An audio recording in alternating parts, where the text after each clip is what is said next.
बिस्मिल्लाहिर्रहमानिर्रहीम।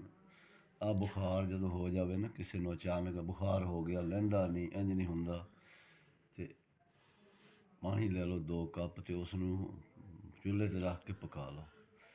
ते इलायचियाँ 5-6 छोटियां सिट के ना अच्छी तरह उबाला दे लियो ताकि इलायचियाँ का असर पानी च आ जाए।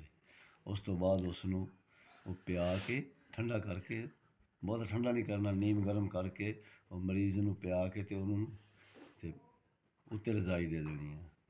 तो इंशाअल्लाह ताला पसीना आएगा, अल्लाह ताला बुखार तो शफा देगा। तो शफा किदे कोले आ?